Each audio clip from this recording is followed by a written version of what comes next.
Bahwasanya tidak semua orang yang COVID positif itu meninggal ya. Assalamualaikum warahmatullahi wabarakatuh. Ya sahabat, di sini kami dari PKS Muda mau mengadakan talk show atau ingin tanya-tanya nih kepada salah satu narasumber terpercaya kita untuk menanyakan atau ingin kepo-kepo soal mengenai COVID-19 atau pandemi yang sedang melanda kita pada hari ini. Oke, di sini saya Sabrina Ilmu Mufidah sudah bersama dengan Dr. Fitria Fajarwati atau yang biasa disapa dengan Dr. Fitri. Assalamualaikum Dr. Fitri. Waalaikumsalam warahmatullahi ya. Bagaimana kabarnya hari ini? Sehat, Dok? Alhamdulillah. Mbak Sabrina gimana? Sehat? Alhamdulillah, saya pribadi di asrama ini, Dok.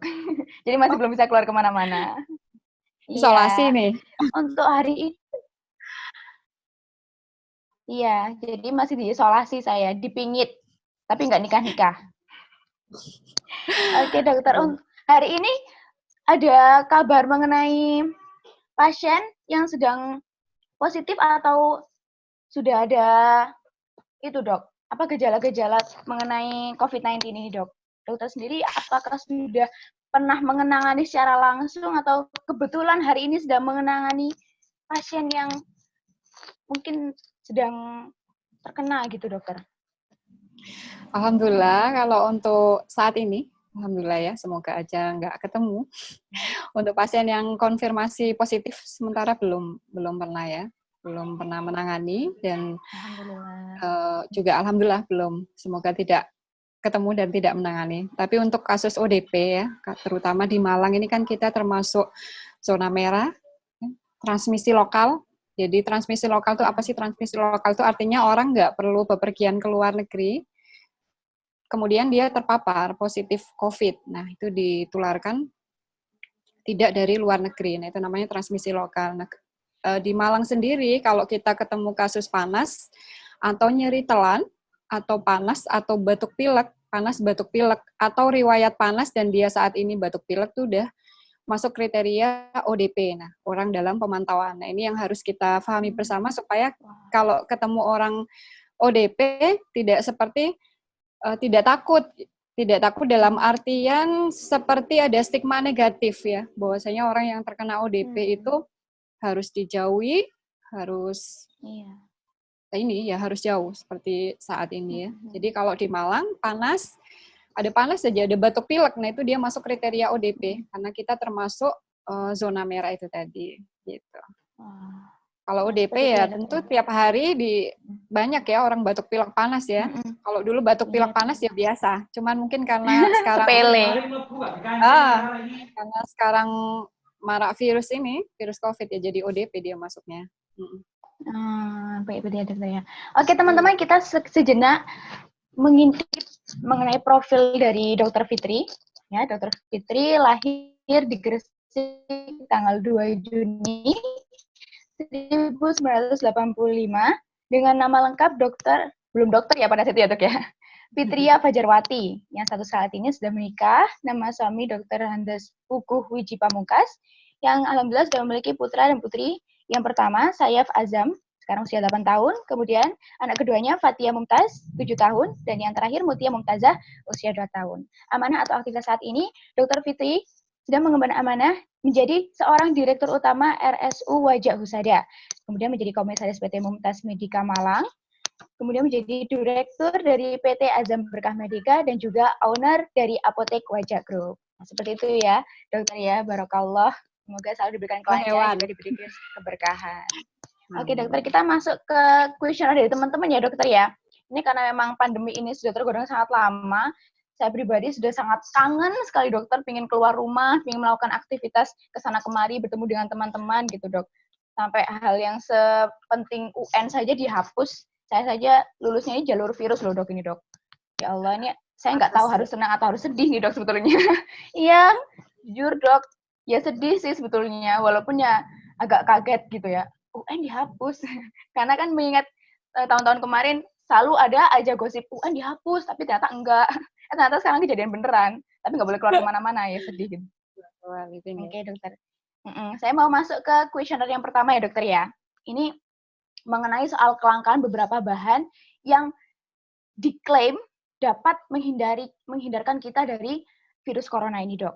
Ya, biasanya banyak yang nge-share kan ya dok ya di beberapa sosial media, di WhatsApp atau di Facebook dan Instagram biasanya banyak nih, ada beberapa orang yang share tentang cara untuk menghindari virus corona.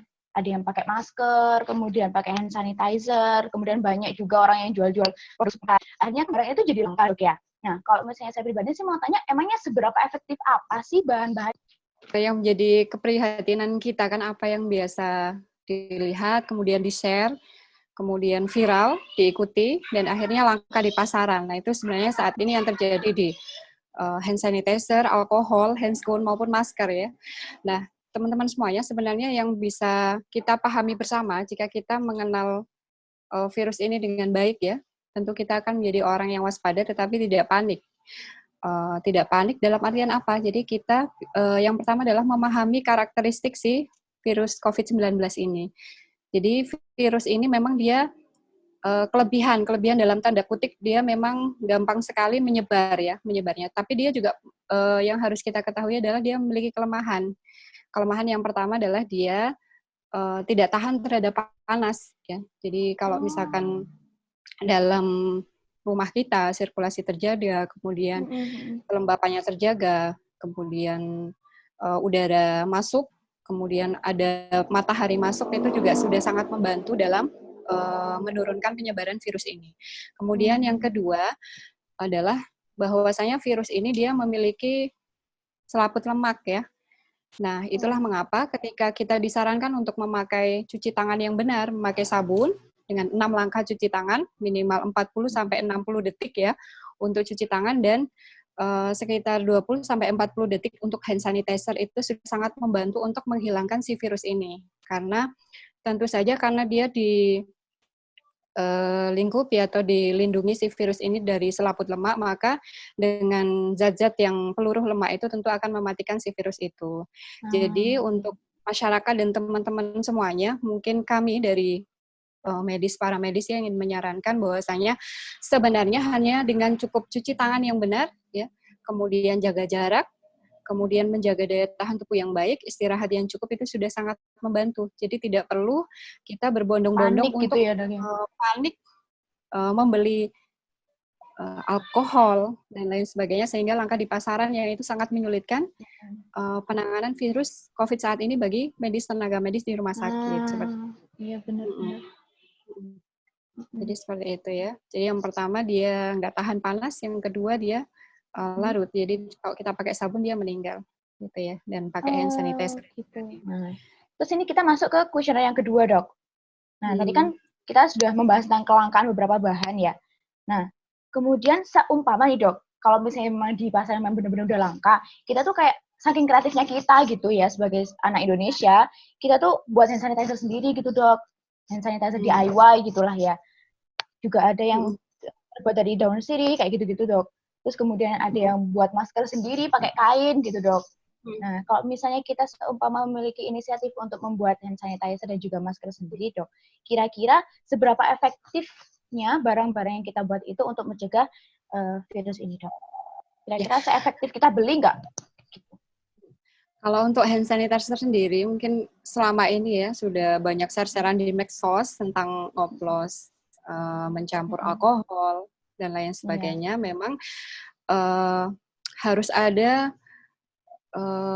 khusus yang jadi nggak semua orang sebaiknya mengoplos hand sanitizer itu ya, karena memang ada perlakuan khusus. Jadi pada beberapa rumah sakit yang sangat kehabisan mungkin itu dilakukan oleh apotekernya. Oh, jadi benar-benar harus yang sudah berpengalaman gitu ya, nggak bisa siapapun ngoplos gitu kan ya dok ya? Khusus ya untuk ngoplos hand sanitizer itu. Kalau untuk yang lainnya, misalkan buat sendiri dari kemarin yang sempat dari daun sirih ya.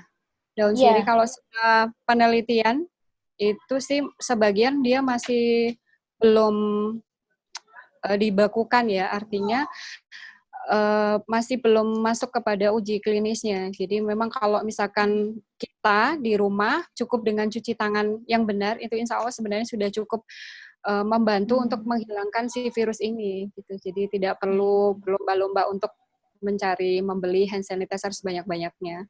Seperti itu sih. Kalau untuk masker sendiri, sebenarnya dulu kan awal kita disarankan yang sakit saja yang memakai masker ya, tetapi sekarang pada kondisi seperti ini semua orang disarankan untuk memakai masker. Kalau untuk memakai masker dengan bahan kain, memang sekarang kan anjurannya memakai kain ya, harus diimbangi atau diikuti dengan tetap menjaga jarak ya, minimal 1 meter lebih dan tidak kontak dengan orang lain. Karena yang harus kita waspadai sekarang adalah mungkin dari kriteria ada yang OTG, orang tanpa gejala. Jadi orang yang dia tidak memiliki riwayat atau keluhan, tetapi dia bisa menularkan virus COVID itu. Nah, itulah makanya semua orang saat ini disarankan untuk memakai masker. Karena kita tidak tahu siapa yang kita temui, misalkan kita keluar, ternyata dia OTG, ya, dia tidak konfirmasi ke kita, bahwasanya dia kontak dengan COVID positif, dan mungkin dia tidak tahu bahwasanya dia pernah kontak dengan COVID positif, itu yang ditakutkan. Makanya kemana-mana harus memakai masker dan menjaga jarak, gitu ya. Untuk efektifnya sendiri, memang kalau masker yang N95 itu dia mampu menyaring virus lebih dari 95%, masker bedah juga seperti itu, dan masker kain ini efektif untuk menyaring bakteri. Makanya kalau kita memakai masker kain, itu kita tidak boleh anggap bahwasanya kita sudah 100% aman ya. Tentu harus diikuti dengan menjaga jarak itu tadi. Tetap harus menjaga jarak walaupun kita memakai masker ya. Karena yang kita ketahui bahwasanya COVID-19 ini menular melalui droplet ya. Jadi kalau orang bicara, tidak bersin pun bicara, dia bisa mengeluarkan droplet. Nah, itu yang ditakutkan. Seperti itu. Jadi kayak gitu ternyata ya, kalau kita udah pakai masker, kita nggak boleh kayak mentang-mentang, aku udah aman pakai masker gitu. Ternyata ya memang ada kriteria-kriteria masker sendiri ya, Dok, ya, dari yang penyaringnya bisa 100%, kemudian 95, kayak gitu.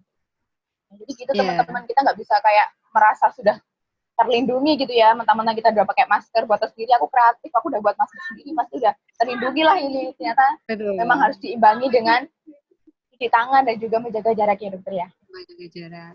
Ya. Perlu di-highlight ya teman-teman ya. Oke, kita sekarang masuk ke kuesioner nomor 3, Dok. Nah, pasti dokter udah pernah dengar dong ya, ini beberapa waktu lalu viral nih, Dok, di media sosial mengenai penolakan jenazah perawat di Jawa Tengah yang akhirnya dimakamkan di halaman belakang rumah sakit tempat perawat tersebut mengadu. Kan miris banget sih, Dok. Kalau menurut dokter pribadi gimana tanggapan jenengan sebagai seorang dokter gitu? Ya, yang harus kita ketahui bersama, yang harus difahami oleh seluruh masyarakat di Indonesia bahwasanya pasien COVID positif yang meninggal, yang keluar dari rumah sakit itu sudah melalui prosedur khusus ya. Prosedur penanganan khusus yang itu setelah dimandikan, kemudian dilapisi, termasuk dilapisi dengan plastik dan dimasukkan ke peti, itu kemudian ya itu sudah melalui prosedural dan tidak akan menular. Nah, itu yang harus difahami ya. Jadi kemarin kami juga miris, kemudian memang mungkin karena edukasi yang kurang, oleh karena itu pada kesempatan kali ini saya pribadi selaku dokter mengajak kepada seluruh masyarakat bahwasanya siapapun itu yang dia COVID positif, yang keluar dari rumah sakit tidak boleh ada lagi penolakan ya, karena tidak menular.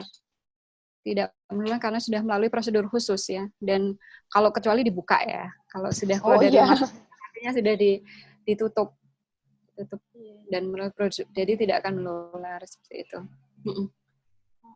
Kayak gitu ya teman-teman ya. Jadi kalau misalnya kita tuh di daerah kita mungkin ya ada salah satu warga yang mungkin meninggal dikarenakan terkena COVID-19 atau corona ini, kita nggak boleh parno ya, apalagi kalau misalnya kita pribadi ya, tapi jangan sampai ya teman-teman ya, punya saudara gitu ya, kena COVID-19, jenazahnya dibawa pulang, atau mungkin kita tahu jenazah saudara kita itu sudah terbungkus dengan steril gitu ya, kemudian kita nekat membuka, kayak ada kasus di beberapa daerah kemarin, itu juga seperti itu ya, Dok ya, sampai akhirnya satu wilayah itu jadi ODP semua, karena nekat itu, Dok.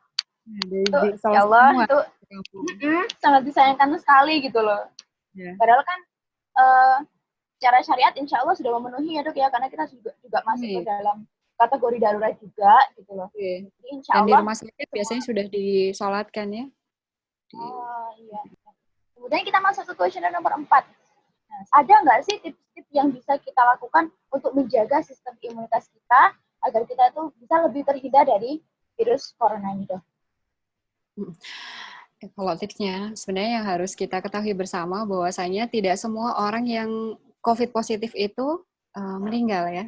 Jadi itu kenapa? Jadi pada orang yang beresiko, misalkan anak-anak, orang tua, atau dia orang yang memiliki faktor komorbid. Komorbid itu artinya faktor yang memperberat penyakitnya. Misalkan dia diabetes, hipertensi yang tidak terkontrol, itu dia memiliki riwayat atau resiko yang lebih berat ketika terkena COVID-19 ini.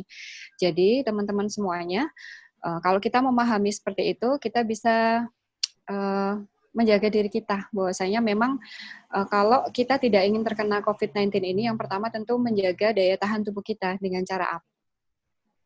Mengimbangi hidup kita ya. Jadi kita harus tawazun, seimbang ya, seperti yang diajarkan dalam Islam. Kalau waktunya tidur ya tidur, istirahat yang cukup dan memenuhi nutrisi kita. Nah, saat ini yang lagi viral juga kan sampai langka di pasaran vitamin C ya. Vitamin C bener banget dok. hilang.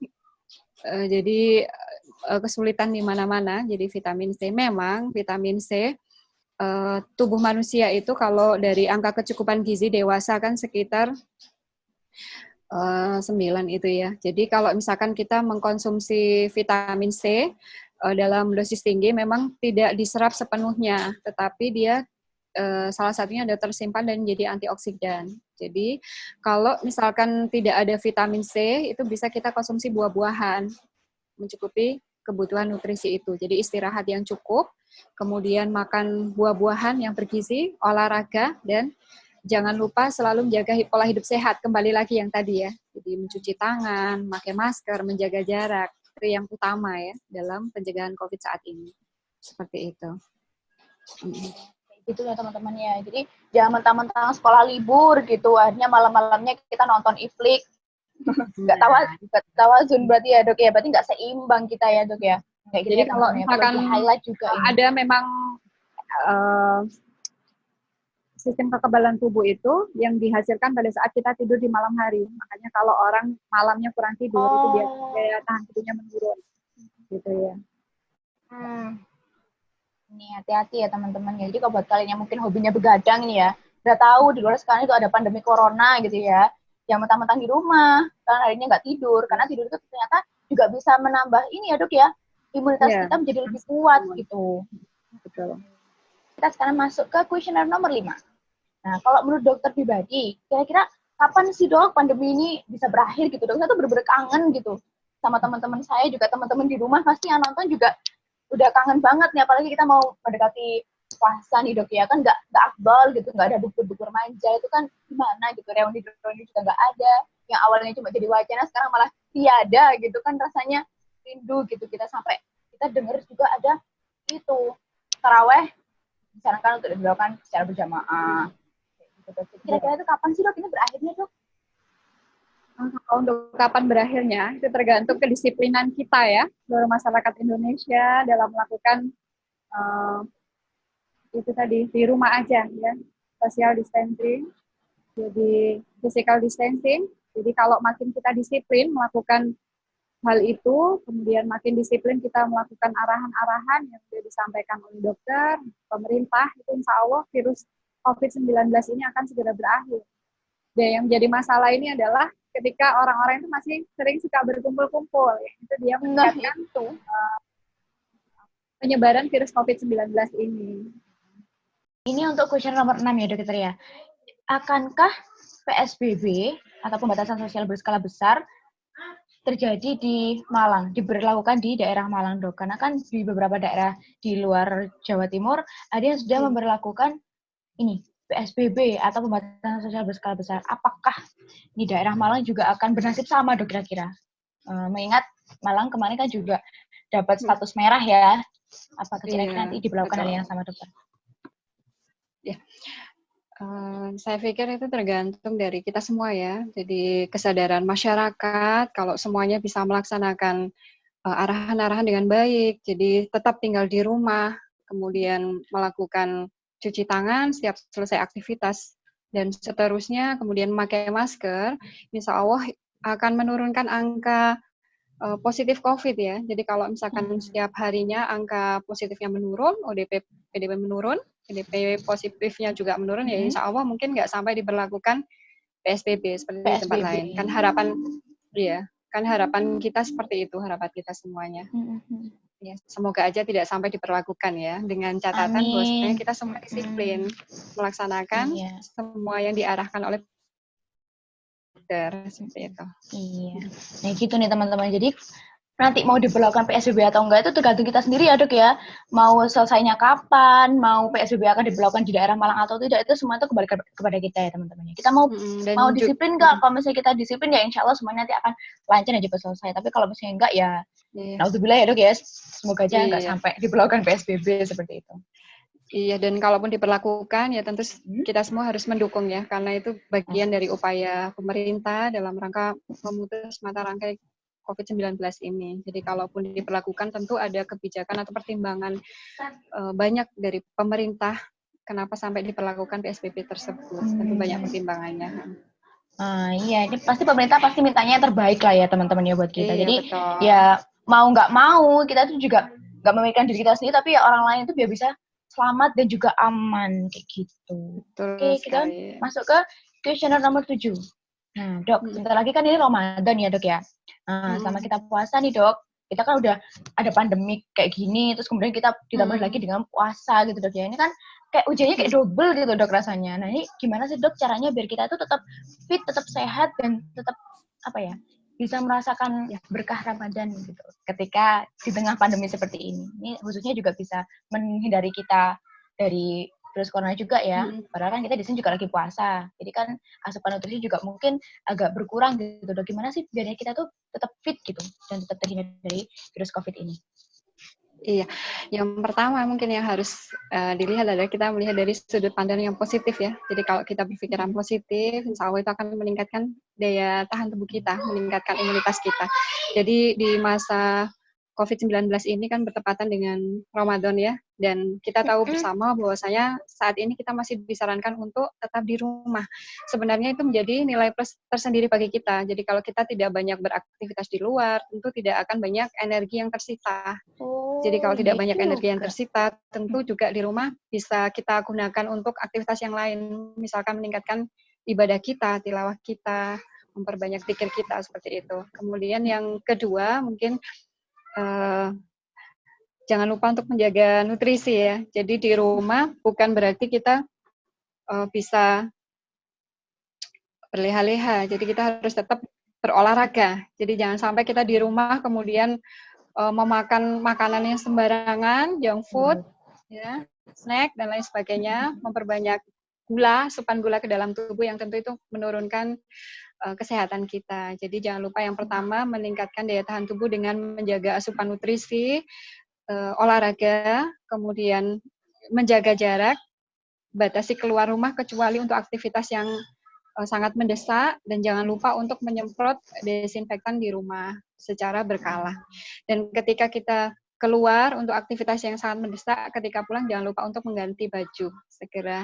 Dan sebelum memasuki rumah, diusahakan untuk cuci tangan, cuci kaki, seperti itu. Dan bagi teman-teman mungkin yang lagi batuk, ya harus menerapkan etika batuk yang benar. Kalau kita batuk kan biasanya ditutup pakai tangan ya, seperti ini. Jadi kalau etika batuk yang benar, maka harus ditutup menggunakan lengan kita, atau menggunakan tisu dan segera untuk mencuci tangan, seperti itu. Itu yang selama ini mungkin banyak yang belum ditahu dari semuanya tentang etika batuk yang benar. Gitu. Dan semoga kita semua diberikan kesehatan dan senantiasa berpikiran positif ya. Gitu tadi. Iya. Positive thinking guys, ternyata kita tuh nggak boleh gitu. Aduh, puasa ada corona, nggak bisa nongki, nggak bisa cari-cari takjil gitu. Ya nggak apa-apa. Justru karena kita nggak bisa keluar kemana-mana, kita tetap di rumah aja. Kita tuh bisa fokus gitu ya, Dok ya, bisa untuk mengisi mutabah kita.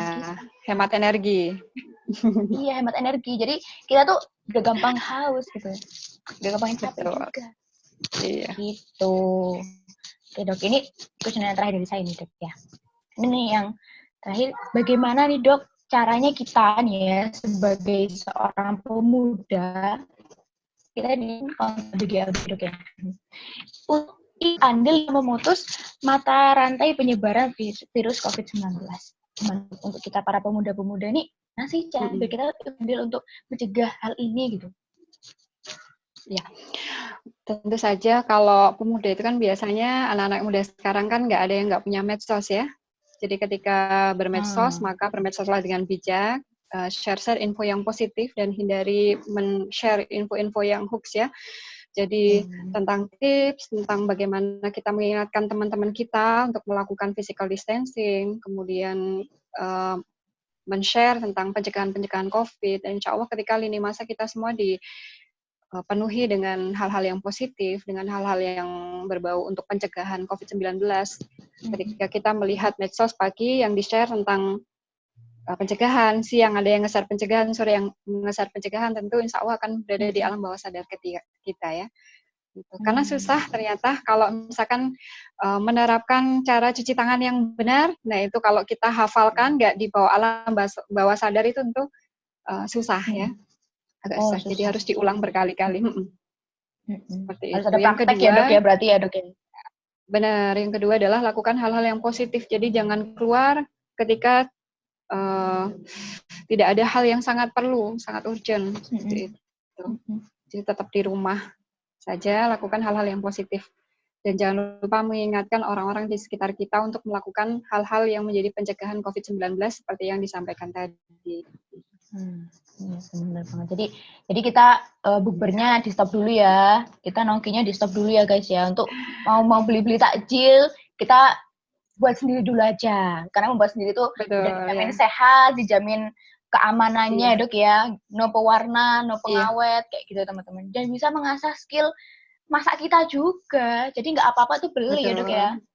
Benar. Betul. Karena pencegahan, karena penularan COVID-19 ini sangat mudah ya. Jadi dari droplet, ketika droplet itu kena ke misalkan makanan atau ke kain atau ke kresek, kemudian kita nyentuh, kemudian kita makan lupa cuci tangan, itu sudah bisa masuk ke tubuh kita. Nah, itu sangat sederhana cara masuknya ya. Jadi kalau kita tidak menjaga pola hidup sehat, etika cuci tangan, etika hidup yang baik, itu dia gampang ketularan.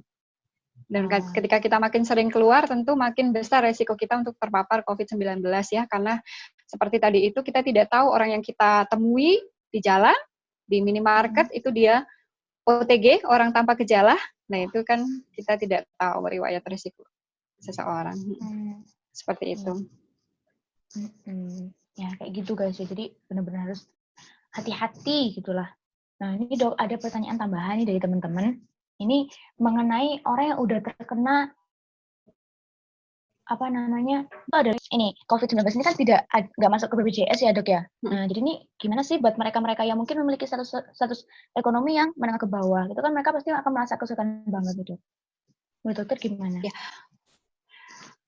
Kalau yang terkini itu COVID-19, alhamdulillah sudah masuk ke diagnosa BPJS ya.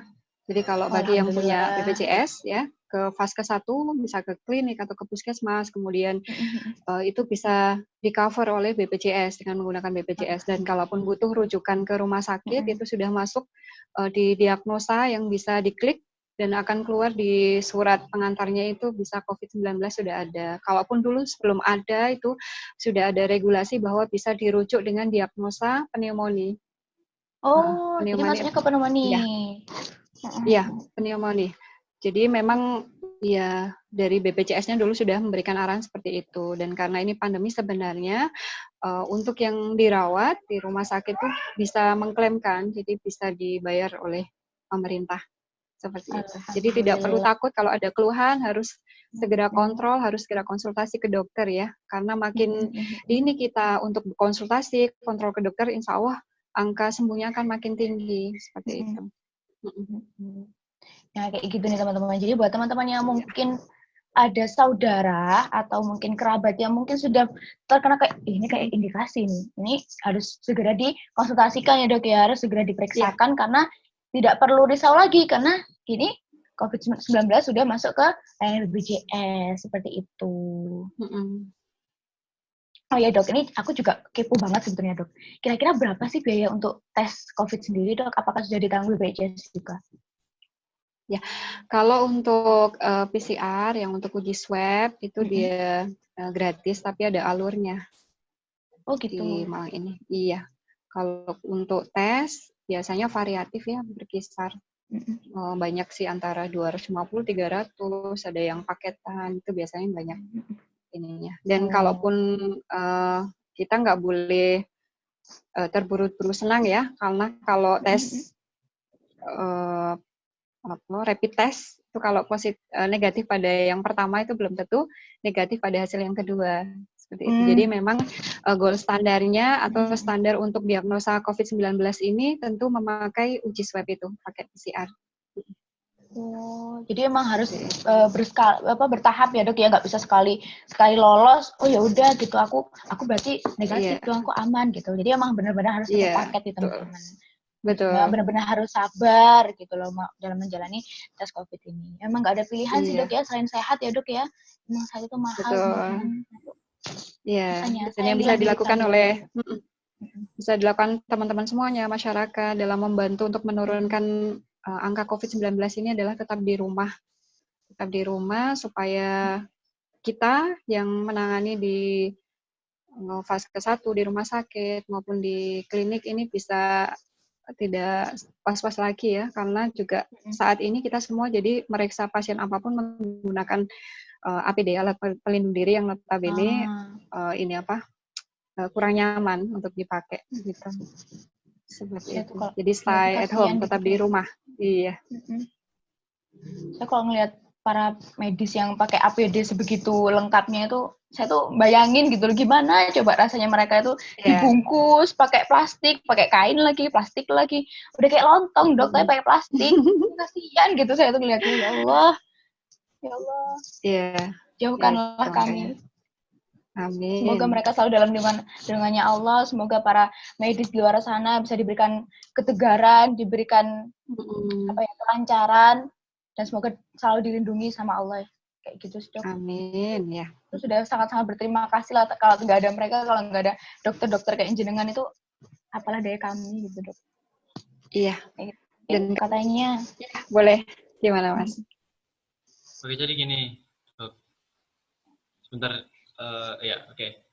Misalnya ini ada kasus orang pingsan gitu.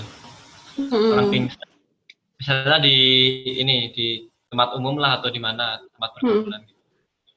Terus kita ini nggak bisa nolongin kan karena ada wabah ini, ada pandemi ini.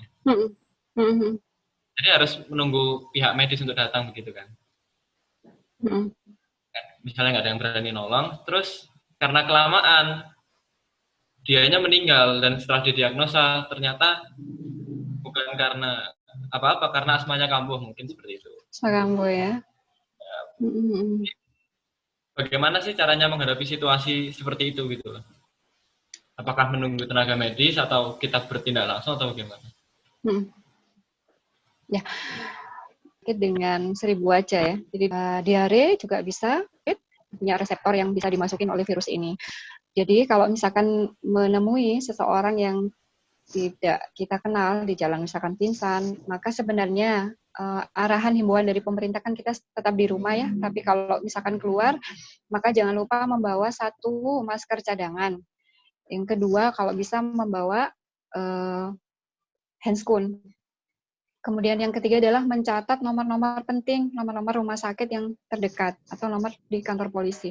Jadi kalau kita menemui hal-hal yang tidak diinginkan, misalkan ada orang yang tiba-tiba pingsan, seperti itu, maka hal yang pertama adalah 1, telepon ke rumah sakit terdekat atau ke kantor polisi. Kemudian yang kedua adalah pakai handscoon ketika menolong. Kemudian yang ketiga adalah berikan orang itu masker, ya, kasih masker pada orang itu. Seperti itu. Dan jangan dikerumuni, karena kalau dikerumuni tentu oksigennya akan berkurang. Ya. itu tadi. Jadi kalau keluar jangan lupa bawa handscoon, bawa masker, kemudian catat nomor-nomor telepon yang penting, dan tentunya ketika menemui kejadian-kejadian yang tidak diinginkan adalah hubungi rumah sakit terdekat dan ke kantor polisi. Seperti itu. Ada lagi? Ya, terima kasih dokter atas waktunya dan juga meluangkan kesempatan untuk berbagi dan juga sharing kepada teman-teman dan juga teman-teman dari PKS Muda di sini. Ya, saya mewakili teman-teman dari PKS Muda dan juga seluruh jajaran para pemuda Indonesia mengucapkan banyak terima kasih, dan kami juga selalu memberikan doa terbaik kami untuk keselamatan, kesehatan dan juga kelancaran para medis sebagai pahlawan di garda terdepan untuk kami masyarakat Indonesia. Jaga kesehatan dan juga jangan kemana-mana dulu teman-teman, harus benar-benar stay at home dulu. Oke, sekian dari kami. Wassalamualaikum warahmatullahi wabarakatuh. Waalaikumsalam warahmatullahi wabarakatuh.